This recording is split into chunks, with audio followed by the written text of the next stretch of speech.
નમસ્કાર વિદ્યાર્થી મિત્રો, ધોરણ 11 કોમર્સ, વિષય આંકડાશાસ્ત્ર, ચેપ્ટર નંબર 3 મધ્યવર્તી સ્થિતિના માપ.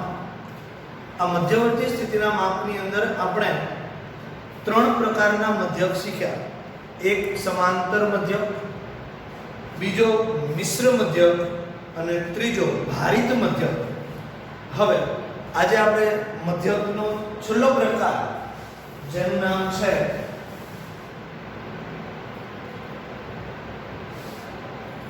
ગુણોત્તર મધ્યક એ આપણે શીખવાનું છે. ગુણોત્તર મધ્યક કોને કહેવાય અને ગુણોત્તર મધ્યકને સંકેતની અંદર કેપિટલ G વડે દર્શાવવામાં આવે છે. તો ગુણોત્તર મધ્યક એ સૌથી શ્રેષ્ઠ સરેરાશ છે. જ્યારે પણ તમે ધોરણ 12 ની અંદર આવો, એનું પહેલું ચેપ્ટર સૂચકાંક, એની અંદર ફિશરના સૂચકાંકનો પોઈન્ટ છે કે જે IA લાસ્પેયર પાસે અને ફિશર. તો લાસ્પેયરે આધાર વર્ષના જથ્થાને લીધો છે, પાસે એ ચાલુ વર્ષના જથ્થાને લીધો છે. પણ ફિશર એણે લાસ્પેયર અને પાસે એ બંનેના સૂચકાંકનો ગુણોત્તર મધ્યક લીધો. તો લાસ્પેયર, પાસે અને ફિશર આ ત્રણેયના સૂચકાંકની અંદર જે ફિશરનો સૂચકાંક છે એને આદર્શ સૂચકાંક માનવામાં આવે છે. તો ગુણોત્તર મધ્યક એ સૌથી શ્રેષ્ઠ સરેરાશ છે. હવે ગુણોત્તર મધ્યક સૌથી પહેલા તો શોધવાનો કેવી રીતે? તો બે પ્રકાર. ડાયરેક્ટ તમને જો અવલોકનો આપ્યા હોય અને એનો ગુણોત્તર મધ્યક શોધવાનો કીધો હોય તો એનું મેઇન સૂત્ર આ છે કે G is equal to n મૂળ x1 into x2 into x3 into xn. આવું એનું સૂત્ર છે. પરંતુ ખાસ કરીને ગુણોત્તર મધ્યકનો ઉપયોગ ક્યારે કરવામાં આવે છે? તો જ્યારે પણ તમને કોઈ ચલનની અંદર ફેરફાર આપેલો હોય, કોઈ ચલનની અંદર ફેરફાર આપેલો હોય અને એ ચલનના ફેરફારનો જ્યારે તમારે મધ્યક શોધવો હોય તો ફરજિયાત તમારે ગુણોત્તર મધ્યક જ શોધવો પડે. કેવી રીતે? ધારો કે તમને એવું કહેવામાં આવે કે કોઈ એક વસ્તુના ભાવમાં 10% વધારો, વસ્તુ A છે એમાં 10% વધારો થયો, વસ્તુ B માં 15% વધારો થયો, વસ્તુ C માં 20% વધારો થયો, વસ્તુ C માં D માં 2% વધારો થયો. તો હવે એનો ગુણોત્તર મધ્યક શોધો અથવા તો એની સરેરાશ શોધો. જે વધારો થયો છે એ વધારાની જો તમારે સરેરાશ શોધવી હોય તો એ વધારાની સરેરાશ આપણે સમાંતર મધ્યકથી શોધી શકતા નથી. તો એના માટે આપણે ગુણોત્તર મધ્યક શોધવો પડે. અને એ ગુણોત્તર મધ્યક કેવી રીતે શોધાય એ આપણે આગળ એક્ઝામ્પલની અંદર જોઈએ. એના માટે આપણે સૂત્ર યાદ રાખીએ. G is equal to વર્ગમૂળની અંદર n નો મૂળ x1 into x2 into x3 into ક્યાં સુધી xn જેટલા પદ આપ્યા હોય ત્યાં સુધી તમારે એની ગણતરી કરવાની છે. તો હવે એના માટે આપણે જોઈએ તો સ્વાધ્યાય 3.3 ની અંદર એક્ઝામ્પલ નંબર 1, સ્વાધ્યાય 3.3 એનો પહેલો દાખલો તમે જુઓ.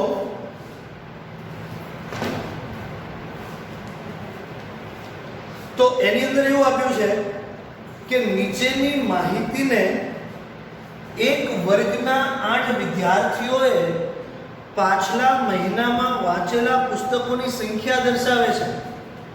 તમને જે નીચેની માહિતી આપી છે એ શું દર્શાવે છે? તો કે પાછલા મહિને વિદ્યાર્થીઓએ વાંચેલા પુસ્તકની સંખ્યા, કેટલા પુસ્તકો વાંચ્યા છે એની સંખ્યા દર્શાવે છે. એ સંખ્યા છે 2, 1, 5, 9, 1, 3, 2 અને 4. તો ગુણોત્તર મધ્યકનો ઉપયોગ કરીને વાંચેલા પુસ્તકોની સંખ્યાની સરેરાશ મેળવો. સૌથી પહેલા તો એ દાખલો કયો છે? સ્વાધ્યાય 3.3.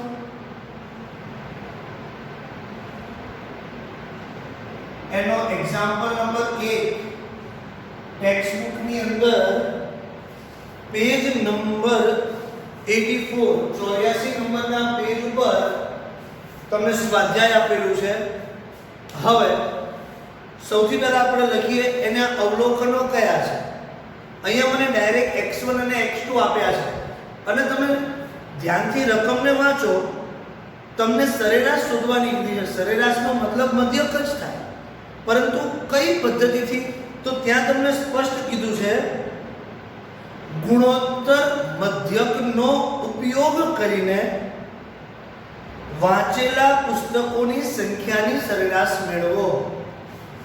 તો અહીંયા હું સમાંતર મધ્યકનો ઉપયોગ કરી શકું નહીં, ન તો ભારિત મધ્યકનો ઉપયોગ થાય, ન તો મિશ્ર મધ્યકનો ઉપયોગ થાય, કારણ કે સ્પષ્ટ સૂચના આપી છે કે તમે ગુણોત્તર મધ્યકનો ઉપયોગ કરો. તો એના માટે આપણને જે વસ્તુ પહેલા તો આપણને કેટલા અવલોકનો આપ્યા છે? 8 અવલોકન આપ્યા છે. તો આપણે 8 અવલોકનોને લખી દઈએ કે x1 બરાબર, x2 બરાબર, x3 બરાબર, x4 બરાબર, x5 બરાબર, x6 બરાબર, x7 અને x8. અવલોકનોની અંદર 2 1 5 9 2 1 5 9 1 3 2 4 1 3 2 4. કેટલા અવલોકન મને આપ્યા છે? ટોટલ 8 અવલોકન મને આપ્યા છે. એ 8 અવલોકનો મેં લખી દીધા. હવે મારે ગુણોત્તર મધ્યક શોધવું છે. તો ગુણોત્તર મધ્યક માટેનું આપણું સૂત્ર અહીંયા 8 અવલોકન આપ્યા છે, તો સૂત્ર બનશે G n x1 into x2 into x3 into x4 into x5 into x6 into x7 into x8. 8 છે એટલા માટે અહીં તમે ડાયરેક્ટ 8 નું મૂળ પણ લખી શકો. જેટલા અવલોકનો છે એટલાનું મૂળ આપણે શોધવાનું છે. 2 અવલોકન હોય તો વર્ગમૂળ, 3 અવલોકન હોય તો ઘનમૂળ, 4 અવલોકન હોય તો ચતુર્થમૂળ, 8 અવલોકન હોય તો અષ્ટમૂળ, જે આપેલું હોય. હવે બરાબર આપણે લખીએ, અવલોકનો લખતા જઈએ. તો x1 2 ગુણ્યા 1 ગુણ્યા 5 ગુણ્યા 9 ગુણ્યા 1 into 3 into 2 into 4 આવું થાય is equal to આ બધાનો આપણે ગુણાકાર કરીએ. આ બધાનો ગુણાકાર કરો 2 ગુણ્યા 1 ગુણ્યા 5 ગુણ્યા 9 ગુણ્યા 1 ગુણ્યા 3 ગુણ્યા 2 ગુણ્યા 4, તો એનો જવાબ તમને મળશે 2160.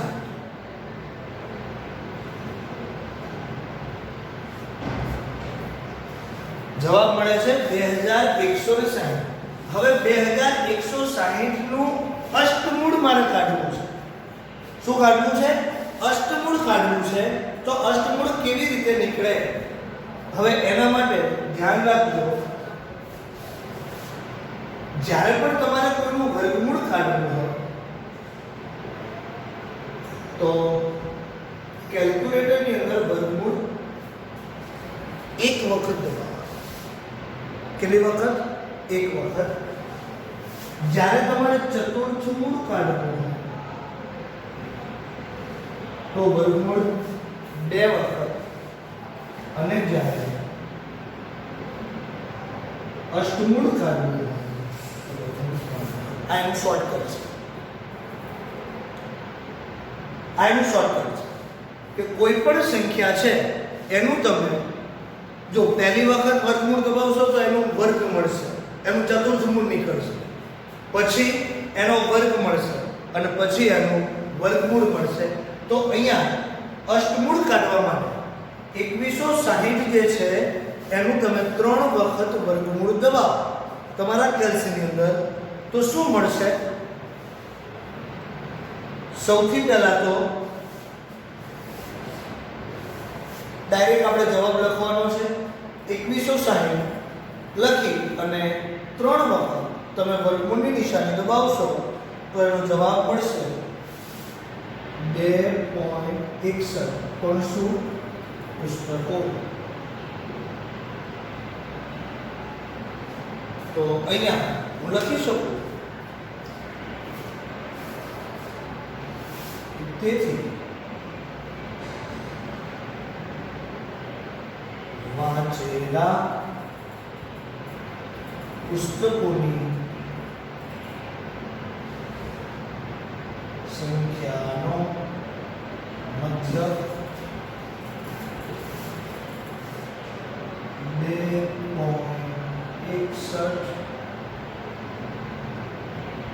પુસ્તકો છે. કેટલો છે? વાંચેલા પુસ્તકોની સંખ્યાનો મતલબ 2.61 પુસ્તકો છે. આમ જોવા જઈએ તો અહીંયા ગુણોત્તર મધ્યક માટે સૌથી અગત્યની વસ્તુ આ છે. જો અહીંયા વર્ગમૂળ કાઢવું હોય તો એક વખત, ચતુર્થમૂળ 2 વખત અને અષ્ટમૂળ માટે 3 વખત તમારે વર્ગમૂળની નિશાની દબાવવાની છે. તો આ હતો સ્વાધ્યાય 3.3 એનો એક્ઝામ્પલ નંબર 1. તો આ એક્ઝામ્પલને નોટ ડાઉન કરી દો, પછી આગળ બીજા એક્ઝામ્પલ આપણે જોઈએ.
હવે એક્ઝામ્પલ નંબર 2.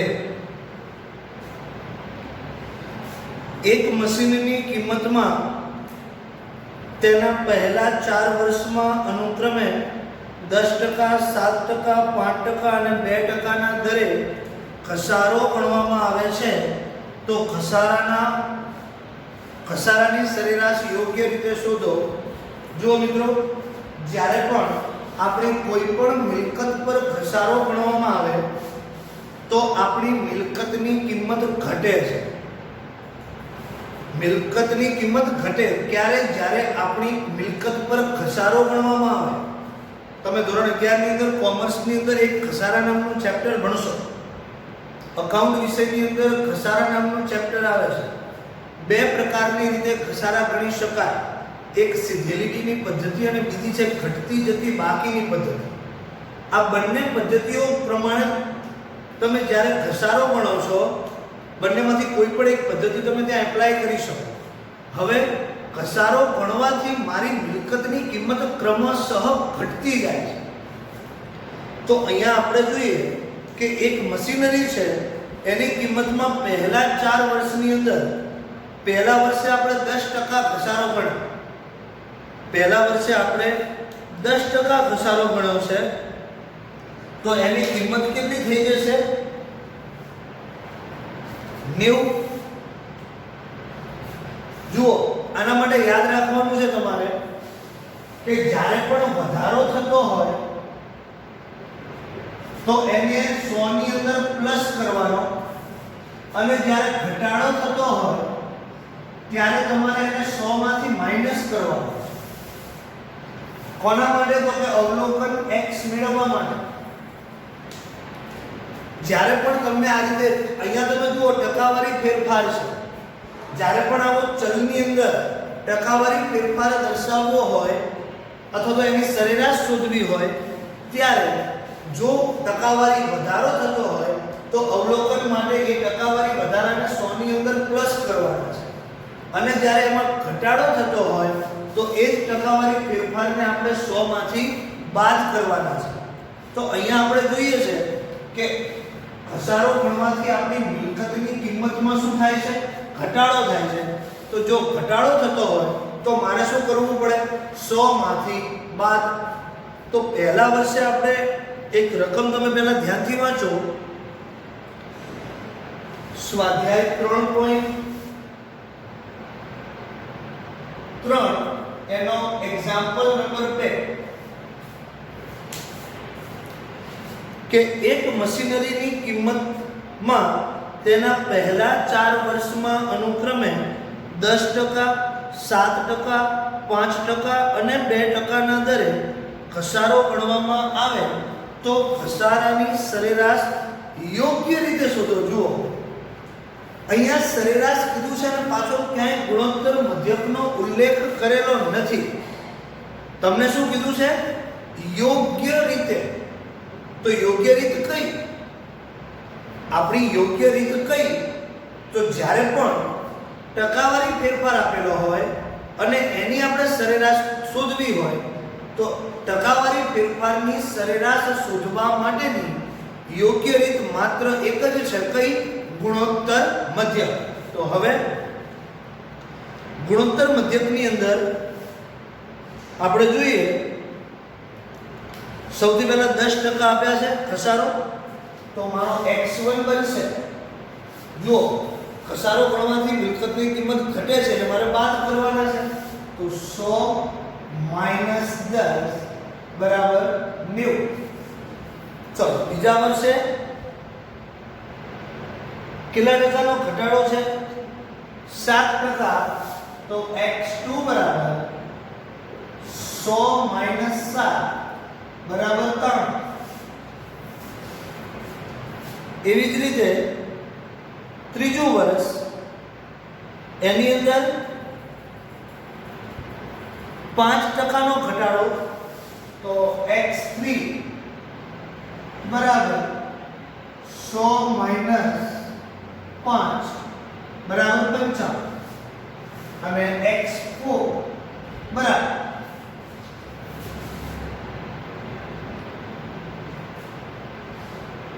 2%નો ઘસારો ગણવાનો છે. તો 100 - 2 બરાબર 98. તો અહીંયા મને 4 અવલોકન આપેલા છે. તો 4 અવલોકન માટે આપણે જોઈએ તો ગુણોત્તર મધ્યકની રીતથી હું સરેરાશ શોધી શકું. ખાસ ધ્યાન રાખજો, ટકાવારી ફેરફાર આપેલો છે અને સરેરાશની યોગ્ય રીત કીધી છે. અહીંયા મને ક્યાંય રકમની અંદર સ્પષ્ટ સૂચના આપી નથી કે ગુણોત્તર મધ્યક શોધો, પરંતુ ટકાવારી ફેરફારની સરેરાશ શોધવા માટે મને ખ્યાલ છે યોગ્ય પદ્ધતિ કઈ છે? ગુણોત્તર મધ્યક. તો G = 4 અવલોકન આપેલા છે, માત્ર ચતુર્થ મૂળ x1 * x2 * x3 * x4 બરાબર ચતુર્થ મૂળ x1 કેટલો મળ્યો મને?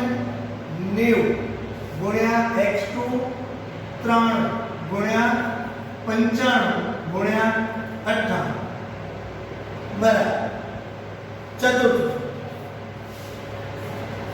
હવે કેલ્ક્યુલેટરની અંદર તમે ગુણાકાર કરો 90 ગુણ્યા 93 ગુણ્યા 95 ગુણ્યા 98 તો તમને એનો જવાબ મળશે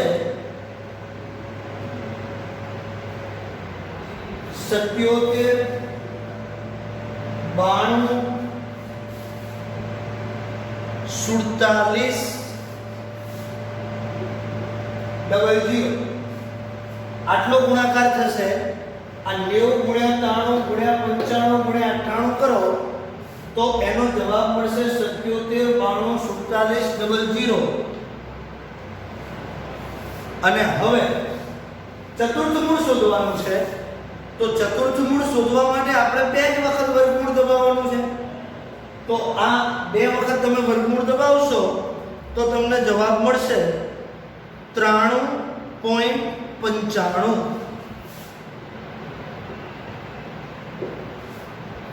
હવે અહીંયા આપણી મિલકતની કિંમત કેટલી થઈ ગઈ? 93.95. તો હવે આપણે જોઈએ કે અહીંયા સરેરાશ આપણને આ નથી મળી. આ આપણને સરેરાશ મળી નથી. સરેરાશ કઈ રીતે મળશે? તો અહીંયા હું લખું, તેથી 4 વર્ષના ઘસારાની સરેરાશ બરાબર, આ દરેકને આપણે 100 માંથી બાદ કર્યા હતા.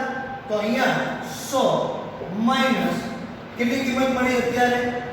93.95 બરાબર. તમે 100 માઈનસ 93.95 કરો તો જવાબ આવશે તમારો 6.05.